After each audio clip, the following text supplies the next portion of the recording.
আল্লাহ রাব্বুল আলামিন বলেন, লা ইস্তাখিরুনা সাআতাও ওয়া লা ইস্তাকদিমুন। মানুষ যদি মৃত্যু থেকে পালাইতে চায়, কোন মানুষের সম্ভব নয় মৃত্যু থেকে পলায়ন করা। কারণ যার মৃত্যু যেখানে আছে ওই সময়, ওই ঠিক সময়, ওই জায়গায় তার মৃত্যু হবে।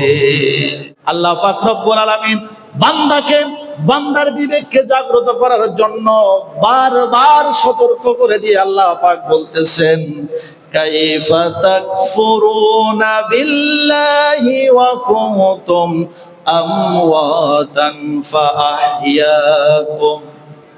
বান্দারে কিভাবে আমি আল্লাহকে অস্বীকার করো, আমি আল্লাহকে তোমরা আমার আল্লাহর অবাধ্য হয়ে চলো। তোমরা এক সময় কিছুই ছিলে না, তোমরা এক সময় ছিলে মৃত। আমরা এক সময় দুনিয়ায় ছিলাম না, এক সময় আমাদের নাম ছিল না, আমাদের পরিচয় ছিল না। যাদের বয়স আজকে 50 বা 40, বলেন তো 100 বছর আগে আপনার নামে কোনো ভোটার আইডি ছিল? ছিল বাবা? ছিল না। আজ আছি, 100 বছর পরে কি থাকবো?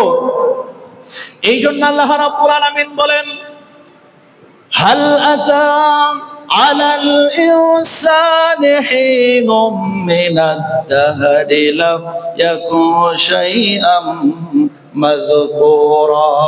বান্দারে তুমি দুনিয়া আসার পরে আমি আল্লাহকে জিনাই করতেছো, অস্বীকার করতেছো আমি আল্লাহর হুকুম, আমি আল্লাহর গোলামীকে তোমরা বাম হাত বাম আঙ্গুলের দিকে বৃদ্ধাং করে কষ্ট প্রদর্শন করতেছ।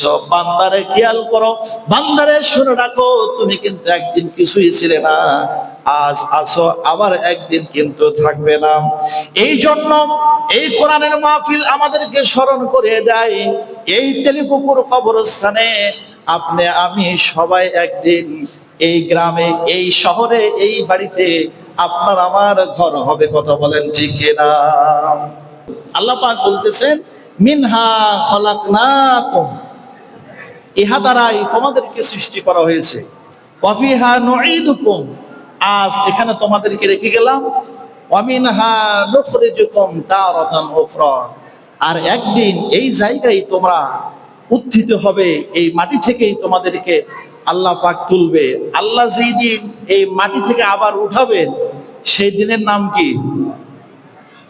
কিয়ামত। কিসের কি নাম? সেই কিয়ামতের দিন আল্লাহ রাব্বুল আলামিন আপনাকে আমাকে এই মাটি থেকে আপনাকে আমাকে উঠাবে। সুতরাং এই মৃত্যু, কোন মানুষ যদি আল্লাহকে অস্বীকার করে কিন্তু মৃত্যুকে অস্বীকার করার কোনো সুযোগ নাই। মৃত্যু এমন একটা বিষয়। আল্লাহ রাব্বুল আলামিন বলেন, লা ইস্তাখিরুনা সাআতাও ওয়া লা ইস্তাকদিমুন। মানুষ যদি মৃত্যু থেকে পালাইতে চায়, কোন মানুষের সম্ভব নয় মৃত্যু থেকে পলায়ন করা। কারণ যার মৃত্যু যেখানে আছে ওই সময়, ওই ঠিক সময়, ওই জায়গায় তার মৃত্যু হবে।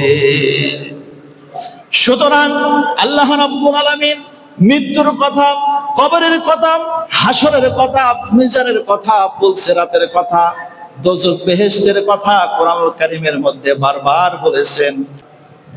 মৃত্যু যখন হয়ে যাবে, আহারে মৃত্যুর কথা স্মরণ করতে হবে। আল্লাহর নবী বলেন, আমার সাহাবীরা শোনো, আমি নবীজি, আমি বিশ্ব নবী মুহাম্মদুর রাসূলুল্লাহ সাল্লাল্লাহু আলাইহি ওয়াসাল্লাম প্রত্যেক দিন 70 বার করে মৃত্যুকে স্মরণ করি আর মনে করি, বলি সুবহানাল্লাহ। আপনি আমি একদিন দুনিয়া থেকে বিদায় হয়ে যাব। আপনার আমার এই যে মসজিদে আমি নামাজ আদায় করলাম, যেই ইমামের পিছনে নামাজ আদায় করলাম, এমন একটা সময় আসবে সারা জীবন ইমামের পিছনে নামাজ আদায় করেছি, কিন্তু এমন একটা সময় আসবে আমি ইমামের সামনে থাকবো। বলেন তো ওই নামাজের নাম কি? ওই নামাজের নাম কি? জানাজা নামাজ। সারা জীবন ইমামের পিছনে থাকলাম, কিন্তু এমন একটা সময় আসবে যে ইমামের সামনে আমার জায়গা হবে, অর্থাৎ সেই দিন আমি দুনিয়ায় থাকব, কিন্তু আমার ভিতরে যে আল্লাহর হুকুম, রূহ, এইটা আর থাকবে না। আমার ইমানদার ভাইরা, এই জন্য আল্লাহর নবী এবং তার সাহাবীরা বেশি বেশি মৃত্যুকে স্মরণ করেছেন। আল্লাহর নবীর সাহাবী হযরত ওসমান গনি রাদিয়াল্লাহু তাআলা আনহু, যাকে আল্লাহর নবী জিন্নুরাইন, দুই নূরের অধিকারী বলে ঘোষণা করেছিলেন, আল্লাহর নবীর এমন সাহাবী, যে সাহাবী দুনিয়ায় থেকে বেহেশতের সুসংবাদ পেয়েছেন, এমন সাহাবী আল্লাহর নবী ইন্তেকালের পরে হযরত ওসমান গনি রাদিয়াল্লাহু তাআলা আনহু মুসলমান সাথীদেরকে নিয়ে, সাহাবীদেরকে নিয়ে পথ চলতেছেন, হঠাৎ করে কবর দেখে তিনি থমকে গেলেন, দাঁড়িয়ে গেলেন। পিছনে মুসলমান সাহাবীরা দাঁড়িয়ে গেল। হযরত ওসমান গনি এমন ভাবে জারজার করে কান্না করলেন, সমস্ত সাহাবীরা আশ্চর্য হয়ে গেল। বলতেছেন, ইয়া আমিরুল মুমিনিন, খলিফাতুল মুসলিমিন, আল্লাহর নবী যখন জাহান্নামের কথা বলতেন, ওই সময় আপনি এত কাঁদতেন না। আমিরুল মুমিনিন কবর দেখে এত কি জন্য কান্না করলেন? হযরত ওসমান গনি রাদিয়াল্লাহু তাআলা আনহু বলেন, ও আল্লাহর নবীর সাহাবীরা, শোনো, মানুষ জীবনের পরকাল জিন্দেগীর সর্বপ্রথম জায়গা হচ্ছে কবর। নবী বলেছেন, আল কবরু রাউযাতুম মিন রিয়াদিল জান্নাহ, এই কবর কোন মানুষের জন্য আল্লাহর জান্নাতের টুকরা হয়ে যাবে, আও হুফরাতুম মিন হুফারিন নার, অথবা কোন বান্দার জন্য এই কবরটা জাহান্নামের গর্ত হয়ে যাবে। এই জন্য আমি ওসমান এই জন্য কাঁদি, এই কবর আমার জন্য আমার সঙ্গে কি ব্যবহার করবে, কেমন ব্যবহার করবে আমি জানি না। এই জন্য কবর দেখার সঙ্গে সঙ্গে আমার চোখের পানি আমি ধরে রাখতে পারি না, বলি সুবহানাল্লাহ। মারা যাব, লাশকে ধোয়া হবে, এরপরে কবরে রাখা হবে। এই যে দেখতেছেন এত সুন্দর সুন্দর পোশাক, টুপি, সকল কিছু খুলে নেওয়া হবে।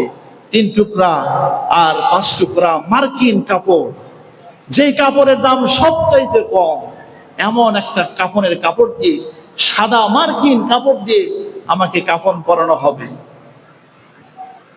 কবরে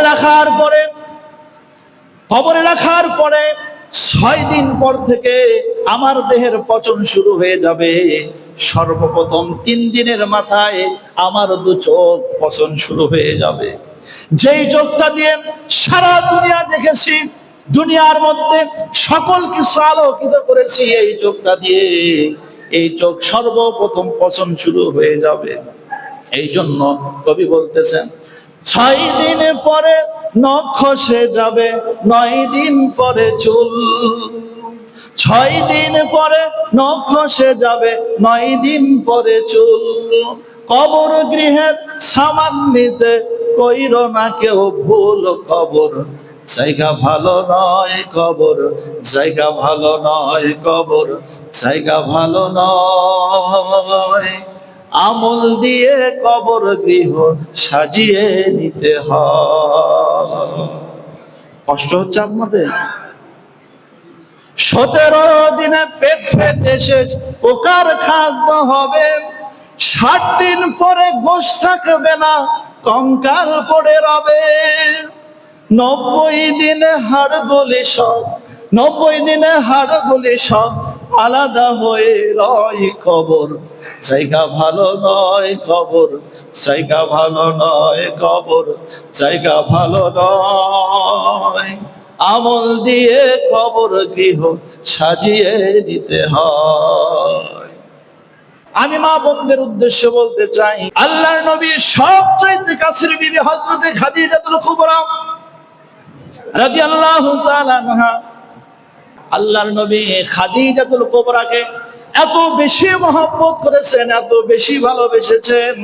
আল্লাহর নবী একদিন মুনাজাত করে বলতেছেন, রব্বুল আলামিন কিয়ামতের ময়দান যেদিন কায়েম হয়ে যাবে, ইয়াউমা ইয়াফিরুল মারউ মিন আখিহি ওয়া উম্মিহি ওয়া আবিহি ওয়া সাহিবাতিহি ওয়া বানিহি, ভাই যখন আপন ভাই থেকে আলাদা হয়ে যাবে, মা যখন সন্তান থেকে আলাদা হয়ে যাবে, বাপ যখন পিতা থেকে, পিতা যখন সন্তান থেকে আলাদা হয়ে যাবে, আল্লাহ ওই কঠিন হাসরের ময়দানে আমি যেন আমার খাদিজাকে ভুলে না যাই।